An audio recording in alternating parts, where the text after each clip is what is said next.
Les éditions du Roi Barbu présentent Un monde sans elle, écrit et lu par Daphnis Olivier Bollens.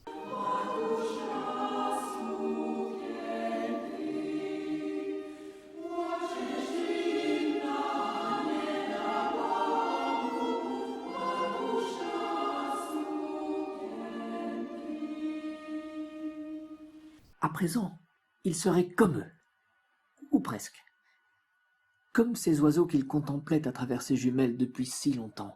Il avait passé des heures chaque jour à suivre leur va-et-vient dans le ciel, sur les toits et au cœur des arbres.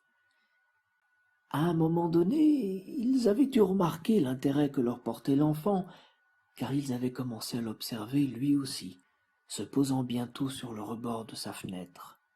Fuyant d'abord au moindre mouvement, peu à peu, il s'était habitué à lui, et bientôt il put coller son nez à la fenêtre sans qu'il ne déguerpisse à grands coups d'aile.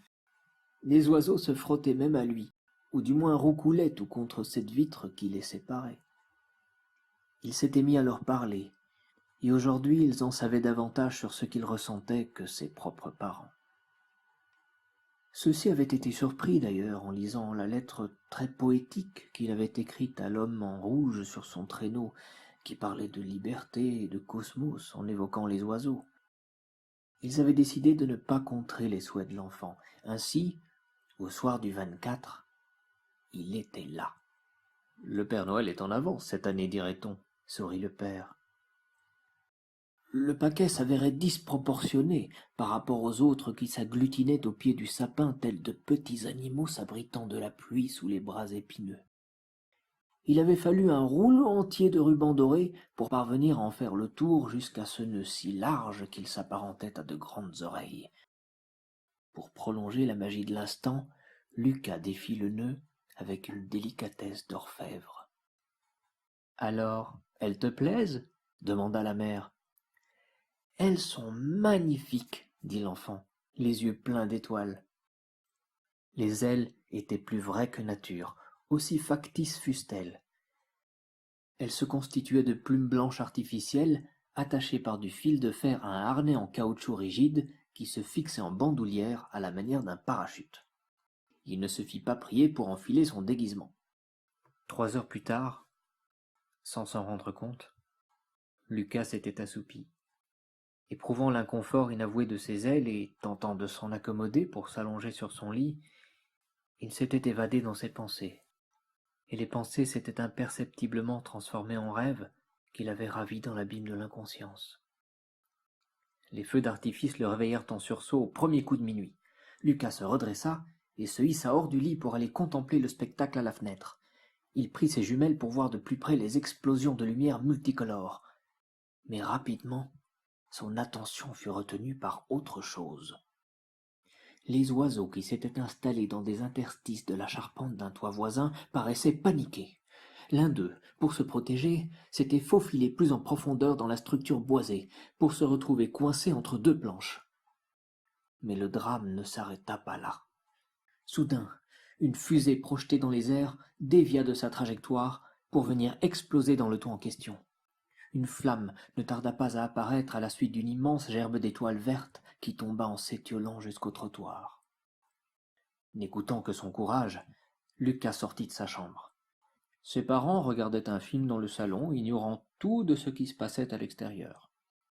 L'enfant longea silencieusement le couloir afin de ne pas attirer leur attention, car il ne l'aurait pas autorisé à sortir si tard. Arrivé dehors, après avoir tout aussi silencieusement refermé la porte derrière lui, il courut jusqu'au pied de la maison dont le toit lentement prenait feu.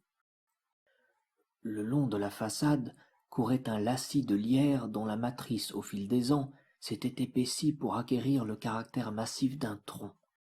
Ses branches horizontales pouvaient faire office de barreaux d'échelle. Lucas tenta de grimper à la plante. Mais son poids était trop important, et les branches craquaient sous ses pieds, de sorte qu'il retombait chaque fois au point de départ. Par ailleurs, ses ailes entravaient ses mouvements. Il entreprit de les ôter, mais lorsqu'il tira sur le harnais, un élancement violent l'en dissuada, aussi douloureux que si on avait voulu lui arracher tous les cheveux d'un seul coup. Les ailes faisait désormais partie de son corps. Les plumes s'enracinaient dans son échine, retenues ensemble par deux ramures osseuses qui lui avaient poussé dans le dos. Il pouvait presque les mouvoir comme ses bras, bien que leurs articulations fussent moins flexibles. De prime abord, il eut peur et dut retenir un hurlement, mais malgré lui, comme répondant à un instinct primaire, il se mit à battre des ailes, et lentement, ce qui devait se produire se produisit. Il s'éleva dans les airs, porté par le vent qui le soulevait gentiment telle une main géante. Il monta, toujours plus haut, jusqu'à atteindre la charpente où les flammes s'étaient multipliées, et repéra l'endroit où il avait avisé l'oiseau prisonnier de son propre sort. De toutes ses forces, il écarta les deux pièces de bois afin de rendre la liberté au petit volatile apeuré. Celui-ci hésita un instant à quitter le piège, sidéré par la taille de l'animal qui lévitait devant lui, mais la chaleur des flammes grandissant, il finit par s'exécuter et par rejoindre les autres oiseaux qui piaillaient autour du brasier naissant. Lucas devait à présent empêcher le feu de ravager l'habitation. Personne dans la rue n'avait rien remarqué. Les gens regardaient le feu d'artifice dans leur poste de télévision. Il se servit d'une tuile arrachée à la charpente pour briser une vitre, ce qui éveilla l'attention des occupants des lieux et de tout le voisinage. Peu après, tandis que les pompiers s'attelaient à éteindre l'incendie, Lucas se tenait accroupi sur le toit de sa propre maison, les ailes repliées. Il regardait les humains s'affairer comme s'ils ne faisaient plus partie de leur espèce. Autour de lui se tenaient les autres oiseaux, observant tout comme lui ce monde sans ailes en contrebas.